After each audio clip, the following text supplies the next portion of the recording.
हाँ, hello students, ये हमारा वर्क एनर्जी पावर का लेक्चर फर्स्ट है। इसमें सबसे पहले हम वर्क का जो है वो डिस्कशन करेंगे। आप चैप्टर हेडिंग डाल दें वर्क एनर्जी एंड पावर और नीचे डिफिनीशन लिख दें वर्क लिखें।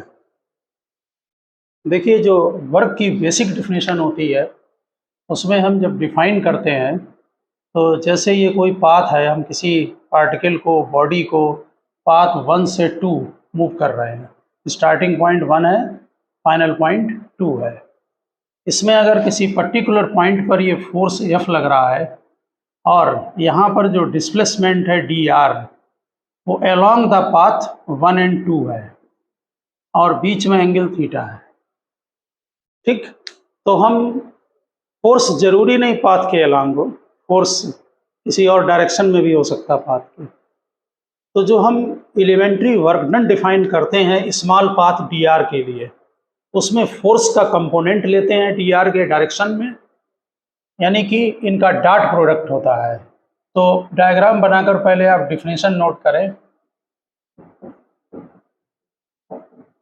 लिखिए बी डिफाइन, डिफिनीशन पहले नोट कर लें।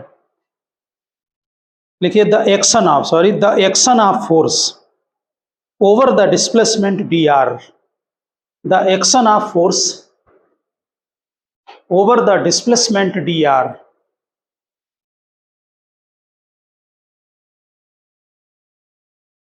is characterized by a quantity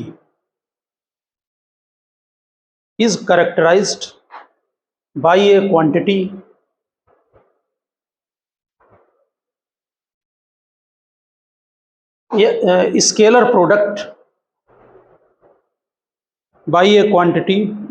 product f dot dr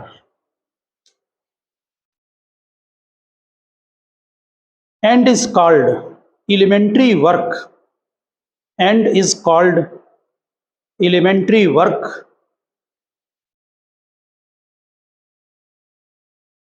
of the force f पर वेक्टर लगाएं over the displacement dr। तो ये 1 से 2 जो पाथ है इसमें हमने ये फोर्स दिखा रखा है। इसमें जो इसका डॉट प्रोडक्ट करते हैं dr के अलोंग, उसका जो मल्टीप्लिकेशन है वो एलिमेंट्री वर्क से डिफाइन होता है। फार्मूला नोट कर ले, वर्क डन स्केलर क्वांटिटी है और जो टोटल वर्क डन होगा, टोटल वर्क डन 1 से 2 पाथ में, तो इसको इंटीग्रेट कर देंगे 1 से 2 f डॉट dr। ये हमारा जो है वर्क डन का बेसिक फार्मूला है। यानी हम जो करेक्टराइज्ड करते हैं वर्क डन को, वो फोर्स और स्मॉल डिस्प्लेसमेंट के अलोंग मल्टीप्लिकेशन से डिफाइन करते हैं, डॉट प्रोडक्ट से। पहले हम यूनिट लिखेंगे, फिर हम टाइप लिखेंगे वर्क डन के। हाँ, ये है कि आप डॉट प्रोडक्ट को हटाकर ये कर सकते हैं कि 1 to 2 f dr cos theta.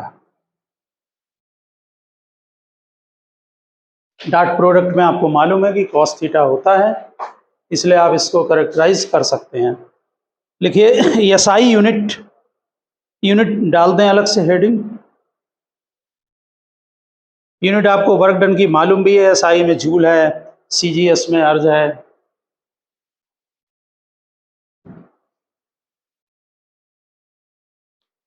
लिखिए units, SI unit of work is joule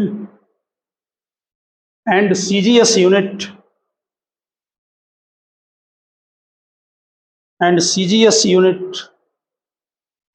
is अर्ज। और मालूम भी होगा आपको जो जूल होता है, क्योंकि फोर्स इनटू डिस्प्लेसमेंट है, तो न्यूटन मीटर ही जूल के इक्वल है आपका, दोनों इक्विवेलेंट हैं, ठीक है ना। और 1 जूल इज इक्वल टू, आपको मालूम होगा कितना होता है, 1 जूल इज इक्वल टू 10⁷ अर्ज, ठीक है ना। आप निकाल भी सकते हैं, न्यूटन को डाइन में कन्वर्ट करें, ठीक है, मीटर को सेंटीमीटर में, डायमेंशन में आपने इसका कैलकुलेशन किया भी है। न्यूटन मीटर होगा, और वहाँ क्या होगा अर्ज में, डायन सेंटीमीटर। ठीक, फिर लिखा है ग्रेविटेशनल यूनिट। ग्रेविटेशनल यूनिट, जो ग्रेविटेशनल यूनिट है वो एसआई में केजी मीटर लिख देते हैं ये लोग। लिखिए gravitational unit in SI KG metre. इसका मतलब है 1 kgf इंटू मीटर, यानी 1 किलोग्राम फोर्स इंटू मीटर, और 1 kgf इंटू मीटर 9.8 जूल के इक्वल होगा। 1 kgf मीटर 9.8 जूल, वो केजी मीटर भी बोल देते हैं ग्रेविटेशनल। ठीक है, ध्यान रखना बात को। और सीजीएस में क्या हो जाएगा, ग्राम सेंटीमीटर। तो लिख दो 1 gram centimetre is equal to 1 gram centimetre is equal to 1 gram force into centimetre, इसका इक्वल होगा 980 अर्ज। वहां पर जूल है, यहां पर अर्ज होगा 980 अर्ज। तो यूनिट समझ गए होंगे, शार्ट में ये केजी मीटर बोल देते हैं, वैसे केजी फोर्स है, kgf इंटू मीटर।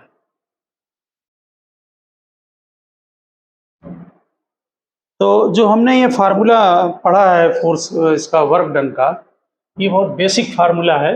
अब हम इसको अलग अलग केस में, अगर वेरिएबल केस है तो, और अगर फोर्स कांस्टेंट है तो अलग अलग डिफाइन करेंगे। तो पहला केस लिखा है, case first, work done by constant force.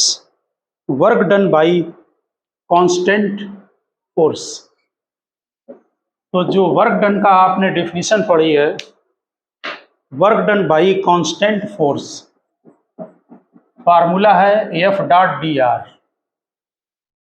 अगर फोर्स कांस्टेंट होगा तो इंटीग्रेशन साइन से बाहर। ठीक है, तो पहला केस है work done by constant force. अगर फोर्स कांस्टेंट है तो इंटीग्रेशन साइन से बाहर लें, और जो डी आर का इंटीग्रेशन होगा वो क्या हो जाएगा, बोलो, आर हो जाएगा। तो कांस्टेंट फोर्स में डायरेक्ट डॉट प्रोडक्ट आप कर सकते हैं, या इसे लिख सकते हैं एफ आर कॉस थीटा। ध्यान रहे जब तक ये डॉट प्रोडक्ट में है तब तक डिस्प्लेसमेंट है, और बाहर आ गया तो डिस्टेंस बन गया, स्केलर बन गया डॉट प्रोडक्ट हटाने के बाद। तो मैग्नीट्यूड कर दो फोर्स का, और डिस्प्लेसमेंट ले लो in the direction of force, क्योंकि कंपोनेंट लेंगे ना फोर्स का। तो लिख दें यहाँ पर नीचे, work done by constant force is defined. Work done by constant force is defined as the magnitude of force. Work done by constant force is defined as the magnitude of force multiplied by the displacement in the direction of force, multiplied by the displacement in the direction of force. ये बहुत अच्छी definition है, तुम्हारे 10th में देते थे book में, कि वर्क डन फोर्स और displacement in the direction of force.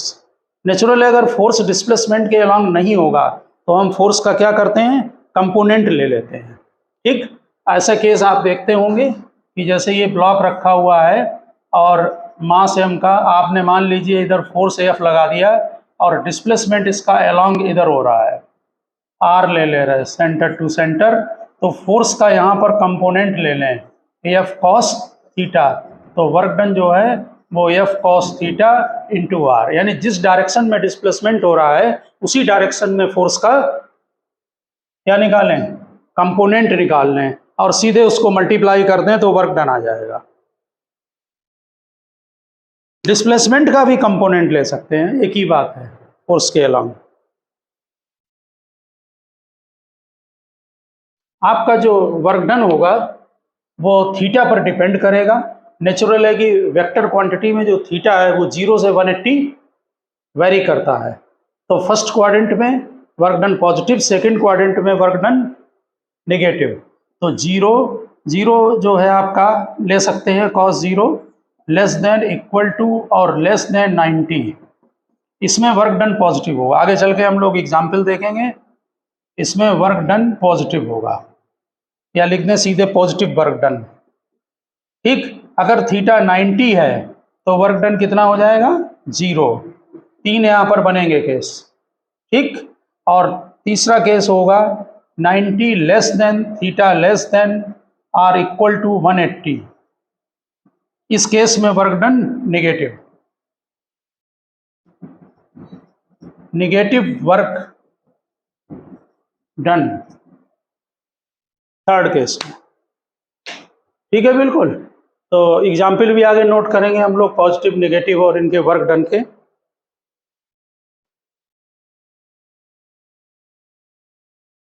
लिखा?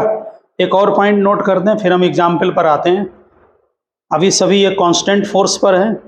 देखिए, in case of gravity, in case of gravity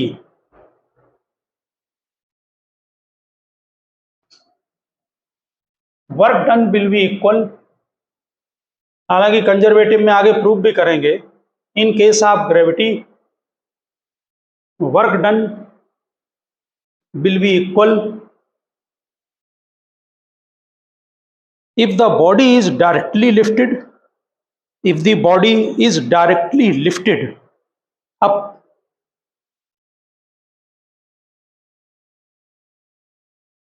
directly lifted up or by inclined plane, or by inclined plane, ये आपका इंक्लाइंड प्लेन है और ये थीटा है।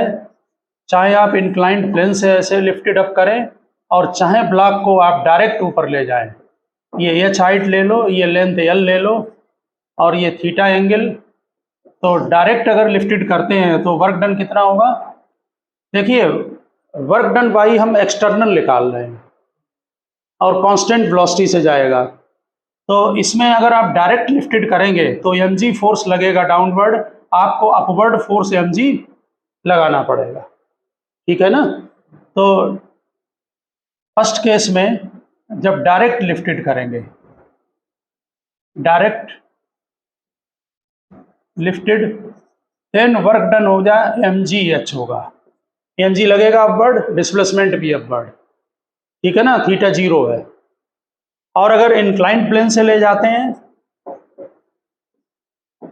By inclined plane,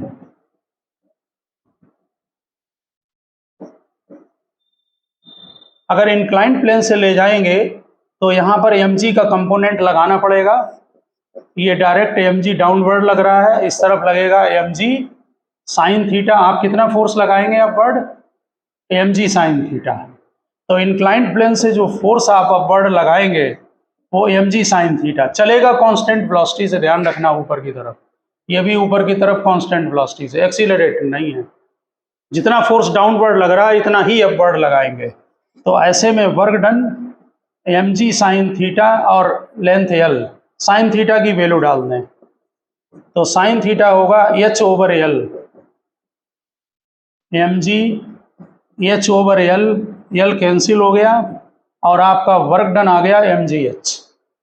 यानी gravity के केस में चाहे आप इंक्लाइंड प्लेन से ले जाएं और चाहे डायरेक्ट लिफ्टेड करें, वर्क डन जो है वो सेम होता है।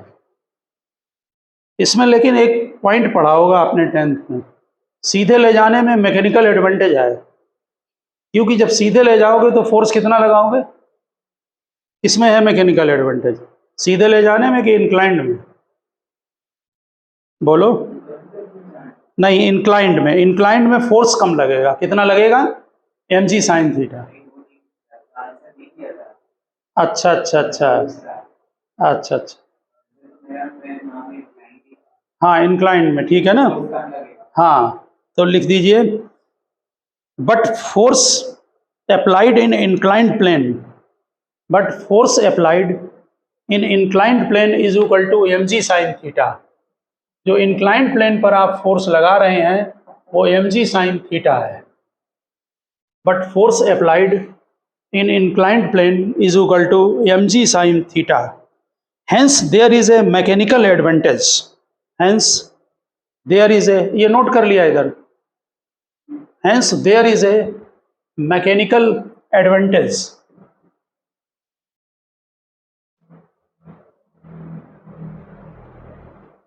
Hence there is a mechanical advantage. तो मैकेनिकल जो एडवांटेज है, जो डायरेक्ट फोर्स लगा रहे हैं आप mg और इसमें लगा रहे हैं mg साइन थीटा, तो mechanical advantage is equal to 1/sin theta. Mechanical advantage is equal to 1/sin theta. Force into displacement का अगर ग्राफ किया जाएगा तो आप एरिया अंडर कर्व से वर्क डन निकाल सकते हैं, क्योंकि फोर्स और डिस्प्लेसमेंट का जो मल्टीप्लिकेशन है वो वर्क डन शो कर रहा है. ठीक है ना. तो ग्राफ से भी आप इसको कैलकुलेट कर सकते हैं. ठीक. बाकी आप पहले एग्जाम्पल लें. लिखिए force F is equal to 5I + 4J newton. Example लें कांस्टेंट फोर्स का. Force F is equal to 5I + 4J newton और डिस्प्लेसमेंट R. डॉट प्रोडक्ट आना चाहिए. जिनको नहीं मालूम है वो इसका वो देखें, इसका वेक्टर का जो लेक्चर है. और 3I जो है वो डिस्प्लेसमेंट है मीटर में. ये सिंपल केस है बिल्कुल. तो वर्क डन जब ये कांस्टेंट है क्योंकि यहाँ नंबर पड़े हुए हैं, तो यहाँ पर सीधे डॉट प्रोडक्ट कर दें तो आपको मालूम होगा I डॉट I 1 होता है और J डॉट I 0 होगा. इसलिए ये 15 जूल वर्क डन आपका डायरेक्ट आ जाएगा. हमने डायरेक्ट कर दिया dot product. I dot I 1 और J डॉट I 0. नोट किया. नेक्स्ट लिखें. Particle moves from position. Particle moves from position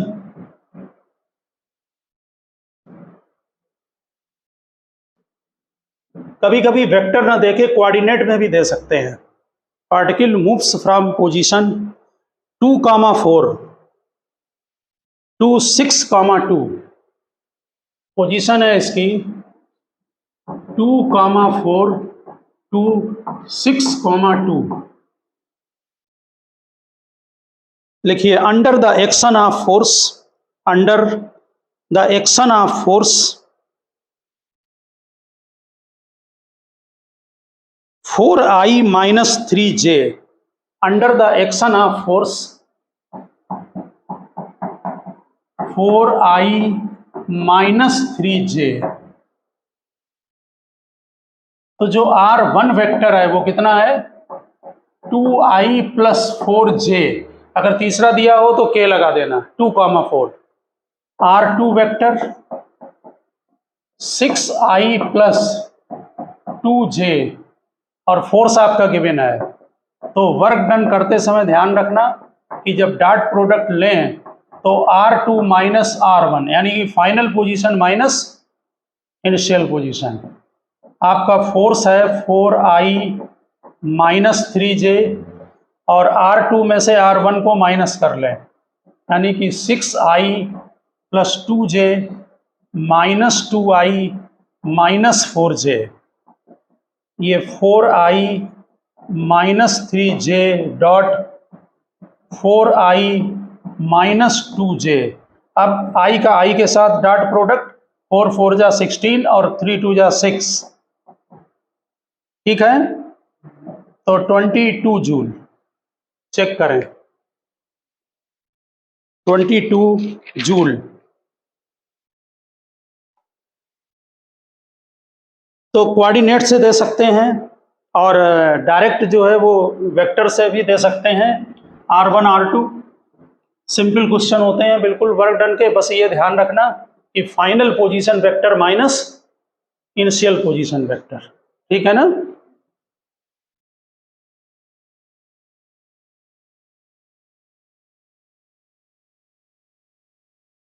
अब आप लिखें work done by variable force. Work done by variable force. देखिए जो वेरिएबल फोर्स होते हैं उनमें जब आप वर्क डन का फार्मूला लगाएंगे, देखिए work done by variable force.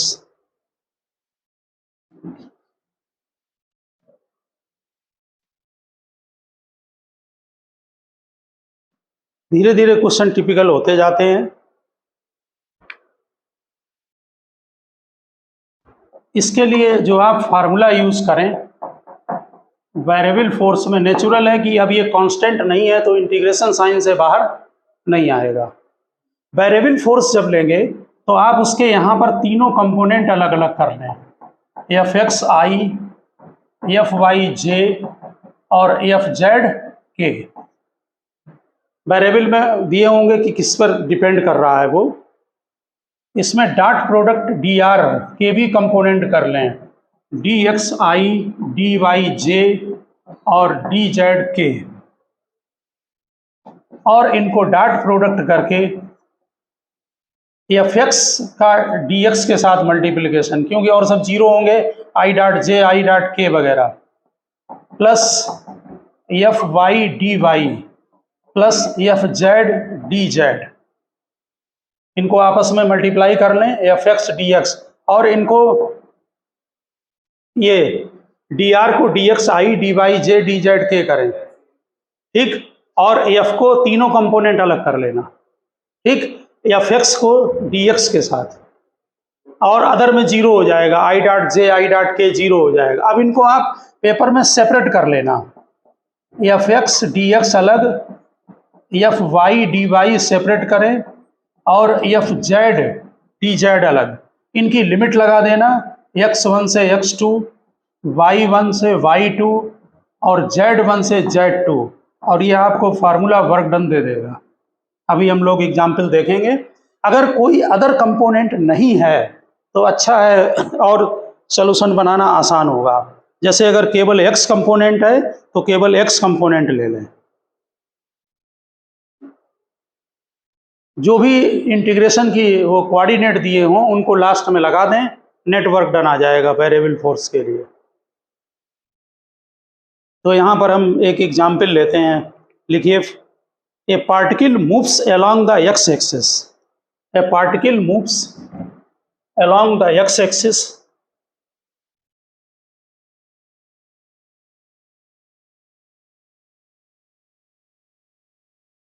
from x is equal to 0 to x is equal to 5 meter, from x is equal to 0 to x is equal to 5 meter, under the action of force, under the action of force F is equal to 7 minus 2x plus 3x square, 7 minus 2x plus 3x square,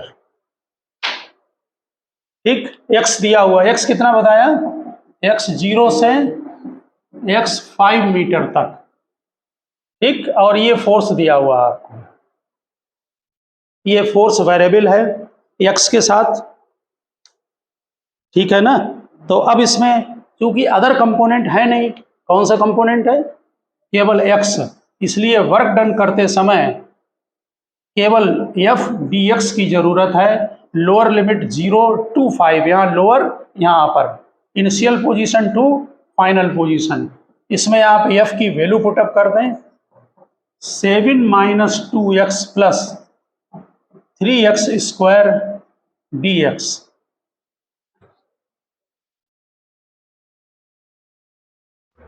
ठीक है। Constant term अलग करके एक एक को integrate करें। जैसे ये dx है 0 से 5, एक साथ भी कर सकते हैं लिमिट लगा के, जब आप अगर इंटीग्रेशन करना चाहें तो लाओ एक साथ कर दें, क्योंकि अदर वेरिएबल है नहीं, x का ही वेरिएबल है, एक साथ उनकी लिमिट लगा लेंगे, ठीक है ना।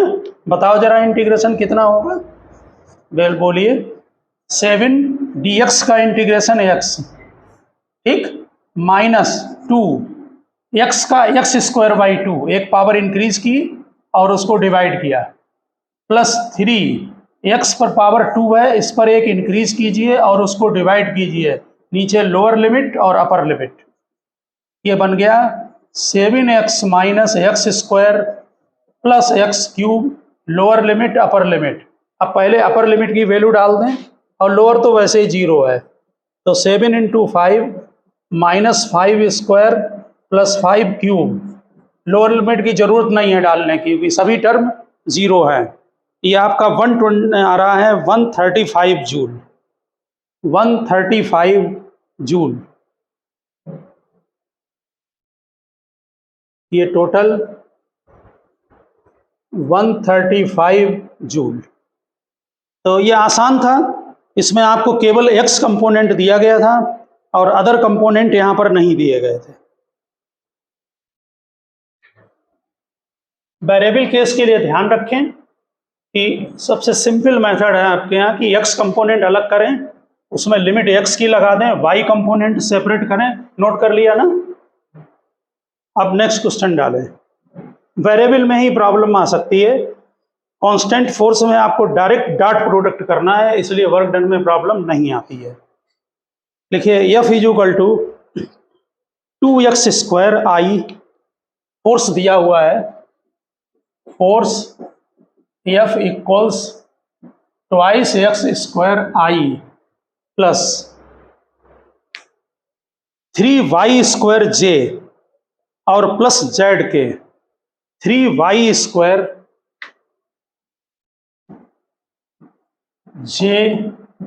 प्लस z ये फोर्स गिवन है। इसमें वेक्टर लगा है क्योंकि i j के दिए हुए हैं, पोजीशन दी हुई है, वो भी नोट करें। लिखिए R1 है 2i plus 3j plus k, 2i plus 3j plus k।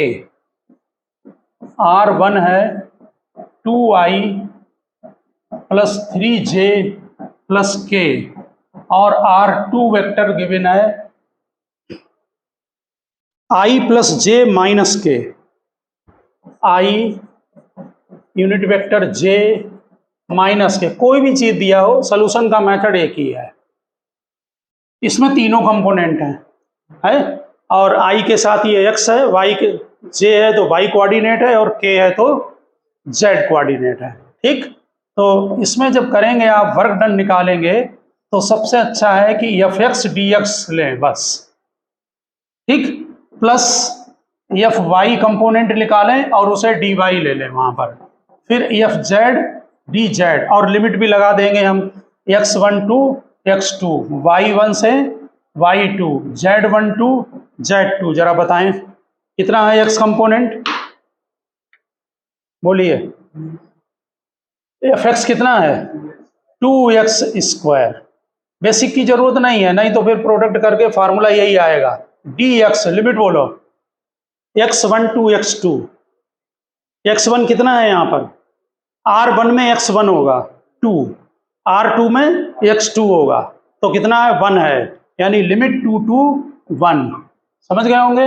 Plus y component, y component है 3y² dy और लिमिट लगाएं, बोलो जरा y कंपोनेंट 3 to 1, यहाँ y 3 है और उसमें y 1 है।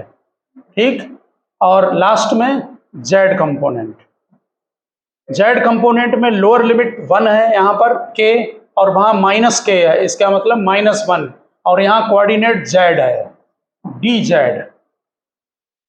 अब इंटीग्रेशन का वर्क रह गया है, वो हम करके दिखा रहे हैं।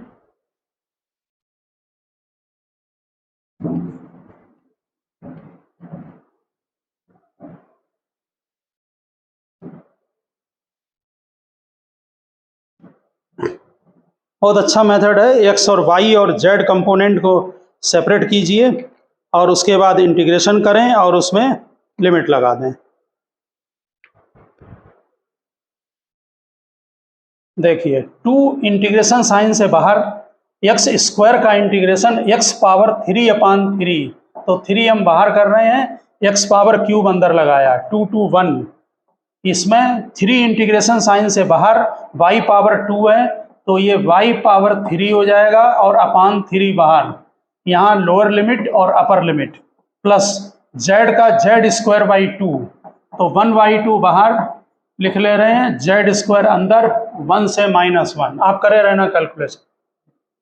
यहाँ पर x में स्क्वायर है ना और y में भी स्क्वायर है ना, तो 2/3 पहले अपर लिमिट डालें तो 1 का क्यूब 1 माइनस, फिर यहाँ 2 डालें, 2 का क्यूब 8 प्लस ये 3 कैंसिल हो गए, 1 का क्यूब माइनस 3 क्यूब प्लस 1/2 -1 का स्क्वायर 1, और फिर इसमें माइनस लिखें और फिर यहाँ 1 डालें, तो यहाँ से ये 7 आ जाएगा। 14/3 प्लस यहाँ पर निगेटिव में आएगा, ये भी निगेटिव जाएगा क्योंकि ये 3 का क्यूब 9 और ये -8।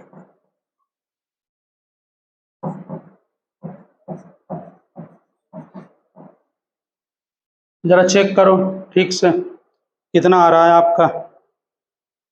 लास्ट में तो 0 गया, 3 कैंसिल हो गया। लिमिट 3 to 1 है उसमें कि 1 से थी?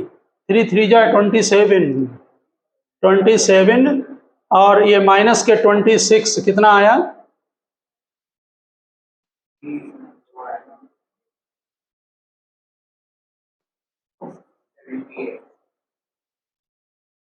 -92/3 जूल, ये टोटल आंसर आया होगा। ठीक आया, -92/3 जूल। तो आप समझ गए होंगे किस तरह से हम वेरिएबल केस को करेंगे। पेपर में ध्यान रखना, x कंपोनेंट सेपरेट करें, y कंपोनेंट को सेपरेट करें।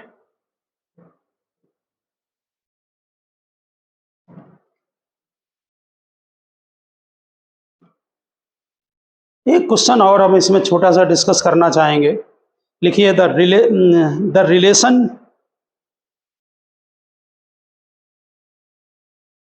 Between x and t for a body of mass 2 kg। अच्छा क्वेश्चन है। For a body of mass 2 kg, 2 kg की बॉडी का मास दिया हुआ है। Relation between x and t, ठीक है। For a body of mass 2 kg moving under the action of force, moving under the action of force is given by x is equal to t³/3, t³/3। Important question है, ध्यान रखना। Calculate work done for first 2 second. Time दिया है, first 2 second के लिए work done calculate करना है और ये आपको दिया गया है डाटा। देखिए इसमें x वर्सेस t है और वर्क डन के फार्मूले में फोर्स इनटू डिस्प्लेसमेंट होता है। डिस्प्लेसमेंट भी टाइम का फंक्शन दिया हुआ है। तो हम फोर्स पहले निकाला जाए। फोर्स कैसे निकालें? अगर डिस्प्लेसमेंट को डिफरेंशिएट करें तो वेलोसिटी, फिर और डिफरेंशिएट करें तो एक्सीलरेशन, और मास मल्टीप्लाई कर दें तो फोर्स आ जाएगा। चलिए पहले वेलोसिटी निकालें, v dx/dt, तो ये आ जाएगा 3 कैंसिल हो गया, t²। अब एक्सीलरेशन dv/dt, तो ये 2t आ गया। Force F is equal to ma, mass 2 है, ये 2t है, तो ये 4t बन गया आपका। ठीक है, बिल्कुल। अब इसमें आपने फोर्स कैलकुलेट कर लिया, 4t आया। अब आप वर्क डन का फार्मूले में यहाँ पर ध्यान दें। जो वर्क डन का हमारा फार्मूला होता है उसमें F.dx होता है, x का वेरिएबल है। लेकिन यहाँ पर जो फोर्स आप रखेंगे वो किसका फंक्शन है? टाइम का। इसका मतलब यहाँ तो dt होना चाहिए। तो dt यहाँ पर बनाएं, इसको जरा सीख लेना। dx/dt कर लें और इंटू dt मल्टीप्लाई कर दें। समझ गए ना? अब dx/dt क्या बन गया? वेलोसिटी। अब ये फोर्स हो गया, वेलोसिटी और dt हो गया। अब यहाँ वैल्यू हम पुटअप कर सकते हैं क्योंकि वेलोसिटी भी टाइम का फंक्शन है ना, और फोर्स भी टाइम का फंक्शन है। तो फोर्स की जगह आप 4t डाल दीजिए, मल्टीप्लाई कीजिए, वेलोसिटी की जगह t² पुटअप कीजिए, dt हो गया। अब लिमिट बता दो, क्योंकि फंक्शन टाइम का बन गया है। फर्स्ट 2 सेकेंड यानी 0 से 2। समझ गए ना? तो थोड़ा वेरिएबल को चेंज करना भी सीख लें। अगर वेरिएबल नहीं मालूम है आपको तो आप वेरिएबल को जो है वहां पर चेंज कर दिया करें।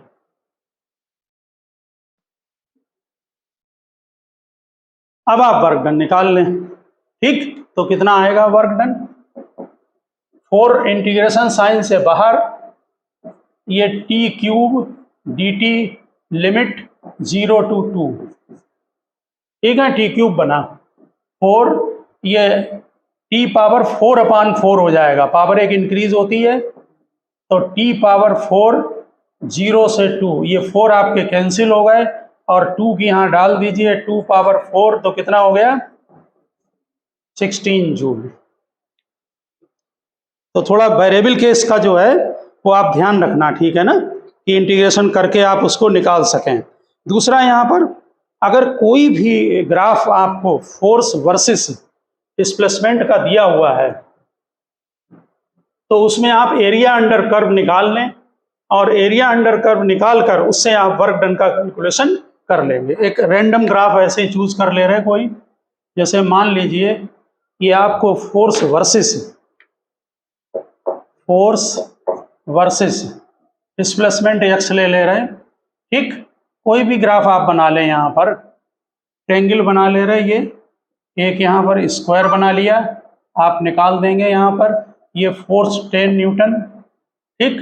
डिस्प्लेसमेंट यहाँ पर 2 मीटर ले लो, यहाँ 4 मीटर ले लो, ये आपका 8 न्यूटन ले लो और ज़रा बताएं वर्क डन कितना होगा। ये ओरिजिन हो गया। ध्यान रहे कि जो ग्राफ ऊपर बना है इसका वर्क डन पॉजिटिव होगा और जो ग्राफ नीचे बना हुआ है उसका वर्क डन नेगेटिव होगा। नेचुरल है कि उसमें जो डायरेक्शन है वो आपका अपोजिट है।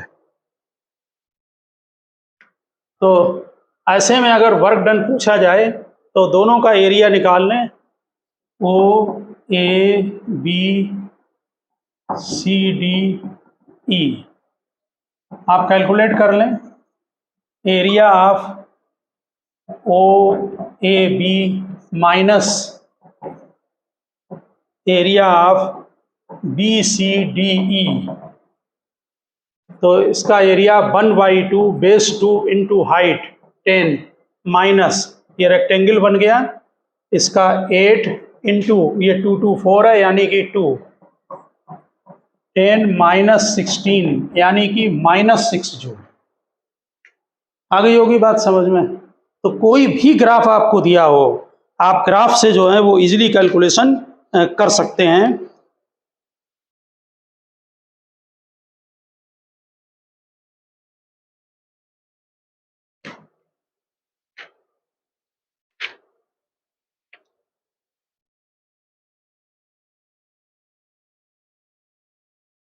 इसमें जो एक फार्मूला होता है ना कि वर्क डन में फोर्स, ये ग्राफ बना लिया, कितना टाइम, ठीक।